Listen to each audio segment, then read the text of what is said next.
Magandang araw. Ako nga pala si Rian Portuguese, your millennial psychologist at welcome sa All About You, kung saan ito ang safe space mo at pag-uusapan natin ang tungkol sa'yo. Para sa araw na to, basahin natin yung mismong question ni Blue.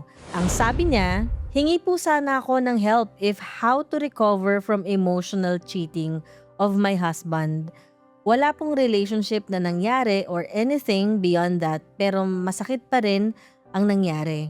We chose to continue our marriage at patawarin ang husband, pero may mga times na naiisip ko pa rin at nasasaktan pa rin ako.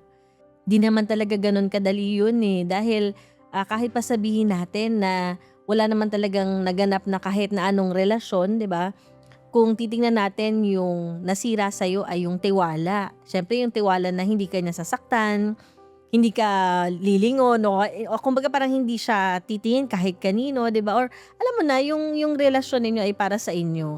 Bigyan mo ng permiso yung sarili na maramdaman yung sakit. So hindi mo kailangan kagad na i-shortcut yung nararamdaman mo kasi nga nawala yung tiwala, nasaktan ka. Tsaka importante na kilalanin mo yung gaano ba kabigat or yung impact nito sa'yo.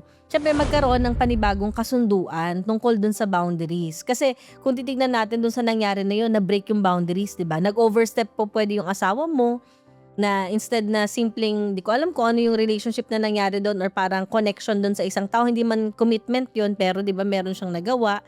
So, may na-break siya na boundary. So, magkaroon sana kayo ng panibago ulit na kasunduan, yung parang renewal, 'di ba?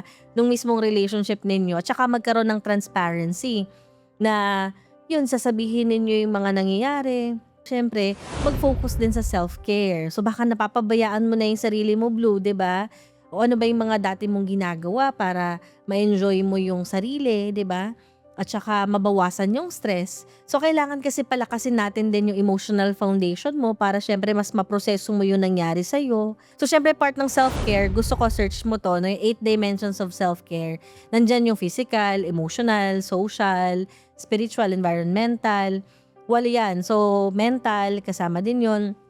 So, maganda na i-explore mo yun, nagagawa mo ba siya. Tapos, maganda na i-explore mo, maghanap ka ng iba't ibang mga avenues para ma-exercise mo yung pag-aalaga sa sarili. Pero sana gawin din ninyo, pag may pagkakataon, lumapit sa psychologist or mental health professional para sa couples therapy. Kasi may mga pagkakataon na hindi ninyo pinag-uusapang mag-asawa, pero yung pala, nagpapatong-patong, tapos tumitindi na pala yung ganong klaseng issue. So, sana, no, kung may mga ganito kayong klaseng questions, huwag niyong kalimutan na itanong yan at isend sa email na mababasa ninyo sa baba ng screen na to.